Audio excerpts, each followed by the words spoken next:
Rajkot civil hospital દ્વારા દવાઓ મંગાવવા બાબતે ટેન્ડર પ્રક્રિયા ચાલુ છે। તે બાબતે અનેક સવાલો અને લોકચર્ચા પણ થઈ રહી છે। નિયમો પ્રમાણે આ ટેન્ડર બહાર પાડવામાં આવ્યું છે કે નહીં, અથવા આ સમગ્ર પ્રક્રિયામાં મળતિયાઓને લાભ અપાવવાનો પ્રયત્ન છે, તે જાણવાનો પ્રયત્ન મુંબઈ સમાચારના સૌરાષ્ટ્ર બ્યુરો ચીફ મિલન ત્રિવેદીએ કર્યો। સૌરાષ્ટ્ર કેમિસ્ટ એસોસિએશનના પ્રમુખ મયુરસિંહ જાડેજા સાથે વાત કરી તેમણે। आओ जानिए તેમણે શું કહ્યું। નમસ્કાર, હું છું મિલન ત્રિવેદી। મુંબઈ સમાચારના ડિજિટલ માધ્યમમાં આપ સર્વેનું સ્વાગત છે। મારી સાથે છે Mayursinh Jadeja, Saurashtra chemist and druggist એસોસિએશનના પ્રેસિડેન્ટ છે, રાજકોટ કેમિસ્ટ એન્ડ ડ્રગિસ્ટ એસોસિએશનના પ્રેસિડેન્ટ છે અને all India chemist and druggist એસોસિએશનના વાઇસ પ્રેસિડેન્ટ છે। મયુરભાઈ, આપનું મુંબઈ સમાચારમાં સ્વાગત છે। નમસ્કાર। હવે સિવિલ હોસ્પિટલનો ઇસ્યુ જે ગઈકાલે આપે મુંબઈ સમાચાર દ્વારા જાણ્યો, એ બાબતે મારે આપને ખાસ મળવું છે, પૂછવું છે કે આ જે ટેન્ડર પ્રક્રિયા થઈ એ સૌરાષ્ટ્ર લેવલે અને રાજકોટ લેવલે શું અસર કરતા રહે? ખાસ તો આપના માધ્યમથી ગઈકાલે જે ટેન્ડર પ્રક્રિયાની માહિતી મળેલી એમાં ક્યાંક ને ક્યાંક મને પણ દેખાયેલું કે ટેન્ડર પ્રક્રિયા અધિકારીઓ એમને મન ફાવે એ રીતના ક્યાંક ને ક્યાંક બહાર પાડતી હોય છે અને ગવર્મેન્ટના રૂલ્સ પ્રમાણે એકચ્યુઅલી તો ટેન્ડર પ્રક્રિયા ગવર્મેન્ટના અને એમએસએમઈના રૂલ્સ પ્રમાણે બહાર પડવી જોઈએ, જેથી કરીને આમ જનતાને એનો ફાયદાઓ મળે। આ ટેન્ડર પ્રક્રિયામાં ક્યાંક ને ક્યાંક એવું દેખાઈ આવે છે કે કોઈ પર્ટિક્યુલર કોઈ વ્યક્તિ માટે, કોઈ વ્યક્તિ વિશેષ માટે આ ટેન્ડર પ્રક્રિયાઓ કરવામાં આવતી હોય એવું દેખાઈ રહ્યું છે। હાલમાં જે ન્યૂઝમાં મેં જોયું, બરાબર છે, કે મિનિમમ 250 બેડની હોસ્પિટલ સાથે કામ કરતા હોય એને જે આ ટેન્ડર પ્રક્રિયામાં ભાગ લેવા મળે, પણ મને ક્યાંક ને ક્યાંક એવું લાગે છે કે આ ટેન્ડર પ્રક્રિયા સપ્લાયિંગની છે, આ સેલિંગની નથી, કે રિટેલ સ્ટોરની નથી। તો આના માટેથી કોઈ એવા હોસ્પિટલ બેડના રૂલ્સ ન હોવા જોઈએ। બીજું, ગઈકાલે તમારા માધ્યમથી મને એવું પણ જાણવા મળ્યું કે 10 લાખની ડિપોઝિટ મિનિમમ કરવાની તો જ ટેન્ડર પ્રક્રિયામાં પાર્ટિસિપેટ કરી શકીએ છીએ। એમએસએમઈના નિયમ પ્રમાણે હું કહી શકું કે ક્યાંય એવા નિયમો નથી કે 10 લાખની ડિપોઝિટ કરે। એમએસએમઈમાં ક્લિયર લખેલું છે કે એમાં બેંક ગેરંટી હોય 10 લાખની, કે જેમાં મિનિમમ ટેન્ડર હોય। એકચ્યુઅલી 3% ટેન્ડરની જે કિંમત હોય એ પ્રમાણે હોય છે।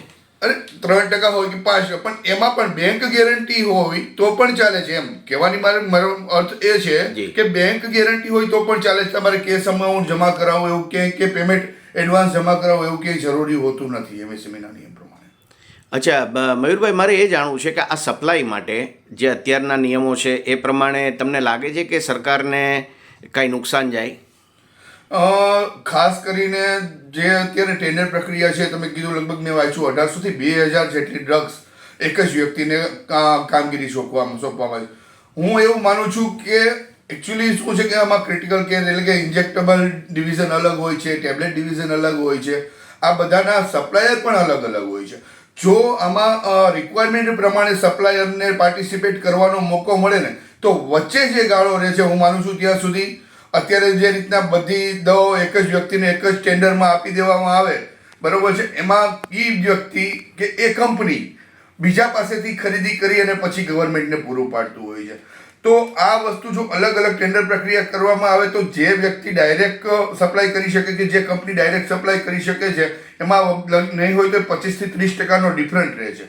તો આ હું માનું છું ત્યાં સુધી આ 25 થી 30% ડિફરન્ટ જે લોસ છે એ ગવર્મેન્ટને જઈ રહ્યો છે। આમાં ક્યાંક ને ક્યાંક ગવર્મેન્ટે પર્ટિક્યુલર જે વ્યક્તિ જે દિશામાં જે ઇન્જેક્ટેબલનું કામ કરતા હોય તો એને ઇન્જેક્ટેબલનો કોન્ટ્રાક્ટ આપવો જોઈએ, કોઈ ટેબ્લેટમાં કામ કરતા હોય તો ટેબ્લેટનો કોન્ટ્રાક્ટ આપવો જોઈએ, જેથી કરીને ગવર્મેન્ટને આ જે વચ્ચેના ગાળો છે, જે આપણે આપણી ભાષામાં કહીએ કે દલાલીનો ગાળો છે, એમાં ક્યાંય નુકસાની ન જવી જોઈએ।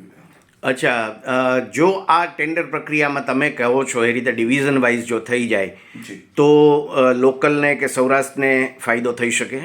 100% હું માનું છું કે આજે મોદી સાહેબનું જે વિઝન છે લોકલ ટુ વોકલ વાળું, અમે હંમેશા એમાં પ્રાધાન્ય આપતા હોઈએ છીએ। રાજકોટની દવા બજારને પણ અમે હંમેશા એમાં પ્રાધાન્ય આપતા હોઈએ છીએ કે લોકલ ટુ વોકલ આપણે કેવી રીતના ફોકસ કરી શકીએ। અને આ પ્રક્રિયામાં પણ હકીકતમાં જે રીતના હું કહું છું કે જે કડક નિયમો નાખવામાં આવ્યા છે, એમાં હું નથી માનતો કે ક્યાંય સૌરાષ્ટ્રના કોઈ વેપારીઓ આમાં પાર્ટિસિપેટ કરી શકે. જો એમને બેનિફિટ આપવું હોય તો આમાં જે કડક નિયમો છે એને દૂર કરી અને હકીકતમાં સૌરાષ્ટ્રના અથવા તો રાજકોટના વેપારીઓને પણ આમાં પાર્ટિસિપેટ કરવાનો મોકો મળે એવા નિયમો બનાવી અને એમને પણ આગળ વધારવા જોઈએ. અચ્છા, જે નિયમો બનાવવાની વાત છે તો મયુરભાઈ, આ લોકોએ જે નિયમો બનાવ્યા છે સરકારી નિયમો છે એ પ્રમાણે નથી, એવું તમારું માનવું છે? 100% એવું માનવું છે. અધિકારીઓની ક્યાંક ને ક્યાંક અત્યારે મનસુખી મુજબ કામ કરવાની આદત જે પડી રહી છે એમાં તંત્રએ ખાસ કરીને હું એવું માનું છું કે સરકારે આમાં કડક નિયમો લેવા જોઈએ, કડક પગલાઓ લેવા જોઈએ. ક્યાંક ને ક્યાંક ભૂતકાળમાં પણ મેં જોયેલું છે કે સરકારી આપણા જે નેતાઓ છે, જે પ્રતિનિધિઓ છે, એમની જ ફરિયાદ આવેલી છે કે ભાઈ તંત્ર અને અધિકારીઓ ક્યાંક ને ક્યાંક અમારું માનતા નથી. તો આ એ જ દિશામાં જઈ રહ્યું છે એવું મને ક્યાંક ને ક્યાંક લાગી રહ્યું છે. તો આવા અધિકારીઓના વિરુદ્ધમાં એક્શન લેવા જોઈએ. કંઈ માત્ર ને માત્ર ખાલી ભૂલ થઈ ગઈ છે એવું કહી અને જાતું ન કરવું જોઈએ. થેન્ક યુ મયુરભાઈ. અને આ સંદર્ભે એસોસિએશન લેવલે સરકારને કોઈ રજૂઆત કરશો આપ?